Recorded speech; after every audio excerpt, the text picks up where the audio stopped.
So your dad joined us to do NFL picks. I don't remember that at all. Yeah. So that's Mank Jr., Frank Mankiewicz. That's right. He's passed away now, but Ben's mom would come on, Ben's dad, my dad from time to time. So Asher, we got that one so we'll end this one. Do we have a date from this? Do we know like when this is from? I mean, I'm pretty sure it's before 2014, but yeah, I'd be curious. So Ben, as Asher's looking that up, I'm an annoying guy who doesn't have enough time to watch a whole movie in one sitting. I do it in a couple of parts. So I'm watching Mank, and I watched about a third of it. I can't wait to see what happens at the end. Don't spoil the beans. But I got to the part where, in the beginning, they're in World War II. It's 1940, right? But we haven't joined yet. And Herman's talking about his kids back home. So how old was that made me think, wait, how old was Frank in 1940? And you're confusing the dates. Like the movie takes place, it's set in 1940, but the flashbacks are 1930, 1934, and 1937. So that scene when he says, poor Sarah, my grandmother, is back east with the family, back east with the kids.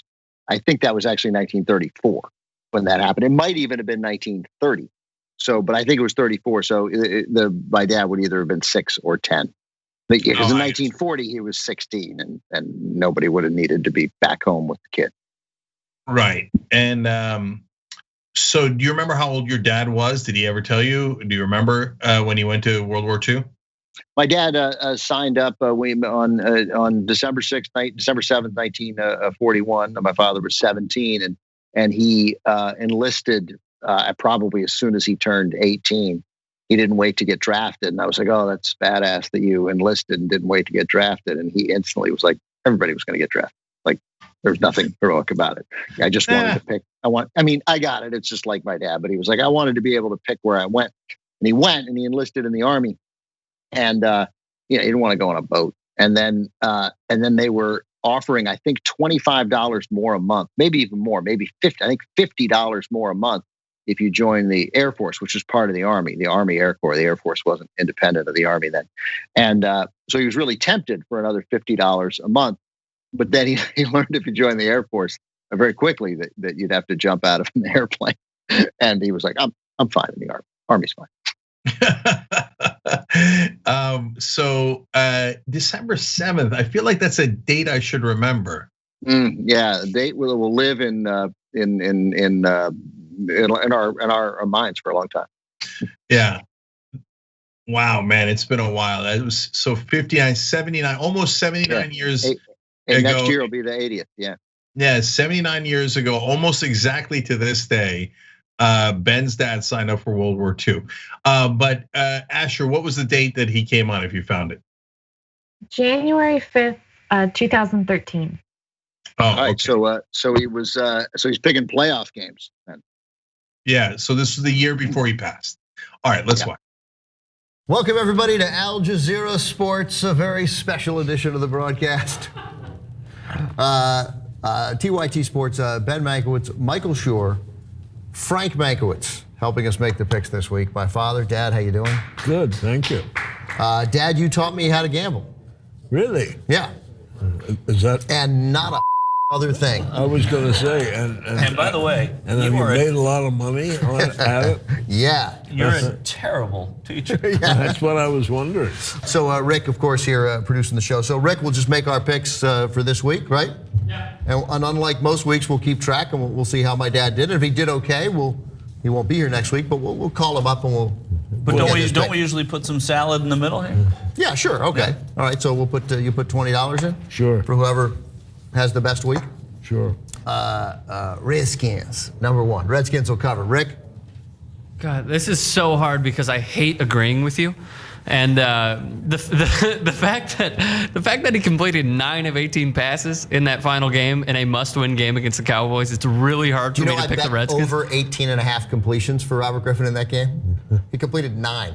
Wait, you're saying he's going to complete over 18 and a half? I did. It was a bet on this Cowboy game. If it was attempts, you would have lost. It was an attempt. I would have lied. No, it was great. It was not. I didn't check at any point during the game. I was like, then this one's not happening. Yeah.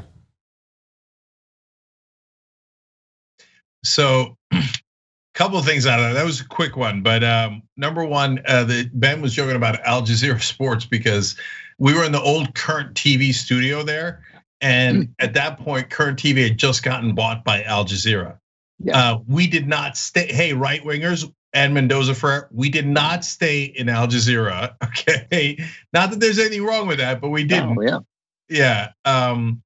And so, but Ben, that's funny because earlier in the post game today, I was telling Anna and the audience that I taught pro how to gamble, and they were shaming me.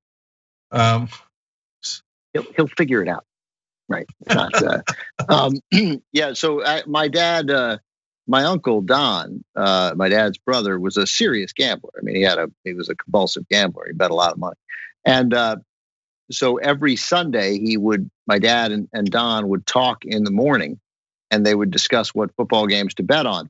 And Don invented this thing called the Act, that you'd have to bet on games covered by the Act, and the Act meant games on TV. If it was games on TV, you had to bet on it. Now that would be devastating for Don because every game is on TV. But so they would go over the games in the Act, and if Don liked them, and then Don would presumably bet hundreds of dollars, maybe $1,000, and my dad would bet through Don, who had a bookie, and my dad would bet $22 to win 20 on like 4 games, and I would go listen on the other phone at age 7, 8, 9, 10, and sort of write it down and follow along. So at a very early age, I knew if the Falcons were getting 5.5 points against the Rams, that they could still lose, and you could win your bet. Which, of course, at an early age, you were amazed by. Like that's why I thought every under. Like, you're telling me the Falcons can lose 24-20 and we win? Like, well, why wouldn't you bet the Falcons? I don't care who they're playing. Like that's insane. But once I got that was it. It was really set in stone there at an early age. Even though my father was not really a gambler. So I want to ask you about Mank Sr., Herman Mankiewicz, and et cetera. But first, I want to do a quick thermometer update, and then after those stuff, hey, we got past 11,041. But actually, Asher, there's one other thermometer update I want to do. If you guys can pull up the big one, or the one where we're trying to get to 2 million, because we're so close to a mark here that I want to show people, because we just need about a little over, look at that, $421, I think, to get to 1.7 million. So if we get to 421, that would be amazing. I mean, you got it? There it is, yeah. I think that's an old one. Because the one that's public is showing. That's $2,346, by the way, in case you'd like to know quickly how much was. Yeah, I mean, we'll take it if you do the 2,000 some odd dollars. That would be amazing. TYT.com/go. All right. Anyways, let's finish up. So Ben, real quick on that stuff. Do you remember how old you were when you learned how to gamble from your dad? Yeah, like I said, I mean, when I became a serious sports fan, so I said 7, 8, or 9, but it would have been like at least 75. So I'd say 8, 9, 10, 11, 12. That went on for a while. So into my early teens, where I'd just listen in on the other line, and Don would always talk about the Act. I love the notion of the Act, like Monday Night Football. Do you have a bet? Monday Night Football. It's covered by the Act. Like what kind of crazy question is that?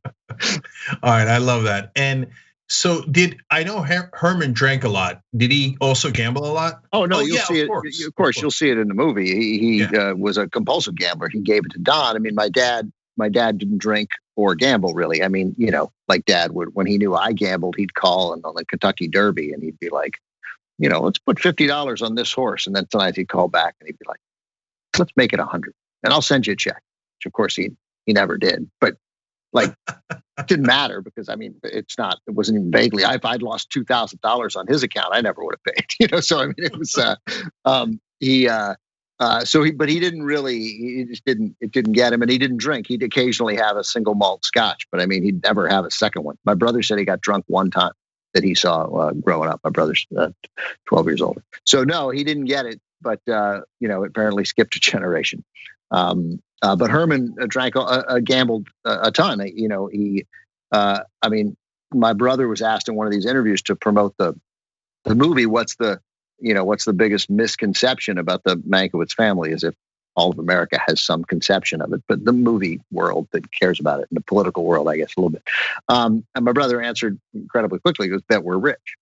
And Herman was the highest paid writer in Hollywood for a good number of years.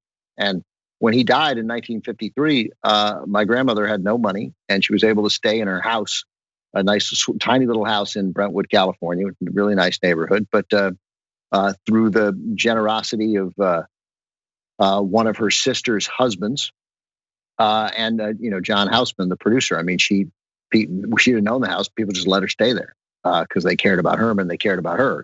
My dad didn't inherit $1, and I didn't inherit $1. I mean, I did great, and I had all kinds of benefits of being a Mankiewicz, and I'm doing okay. But that, and almost all of that was gambling. Was that he, and not just gambling, but he didn't care about money. I mean, he'd lend people money, and if they didn't give it back, like, oh, they don't have it then. What are you going to do? Lend somebody $5,000 and then ask for it back if they can't pay their rent? No, what are you, crazy? He just didn't care at all about money. It was not, and he'd bet $10,000 at the drop of a hat, and if he'd lose it, they twice had to move out of their house in Beverly Hills to an apartment on Olympic Boulevard, still in Beverly Hills, so that the kids could stay in the school district. So yeah, Herman had a gambling problem, but he also just didn't. Money was not. It was not a marker for him of success. Yeah, that's amazing. I love that story. Super last thing. Do you think that you became more of a gambler because you knew your grandfather was such a gambler? I don't think so. I just think, you get that feeling, right? I mean, it's what compulsive behavior is, and you get some juice from it. And, from me that the what's terrible for me is that I'll chase thousands of dollars to try and get back even. But if I win 200, I'll stop. Right. I mean, so it's just this, of course you're going to lose money that way. And the losses for me are emotionally devastating. And the wins are like, okay, good. I won that bet. Right. But the losses are like, oh God, what's wrong? How can I do this? I can't, how can I possibly think of what I could have done with this $400? It's not psychologically, it's not a stable thing in my life. It's insane the way I gamble. So and I think Herman has that too. Yeah, Herman, but he didn't care. Losses to him were amusing. Yeah, no. I'm totally fine now. But back when I had a little bit of an issue for a little while before we started Young Turks, when we were in Miami, I remember when I lost, I would take it hard, and I should have because I couldn't lose the money I had lost. And I remember being in fetal position once in the bed and like rocking back and forth.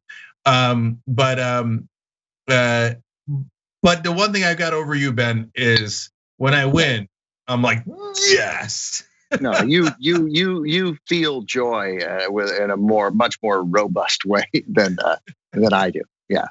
Yeah. Thanks for watching the Young Turks. Really appreciate it. Another way to show support is through YouTube memberships. You'll get to interact with us more. There's live chat emojis, badges.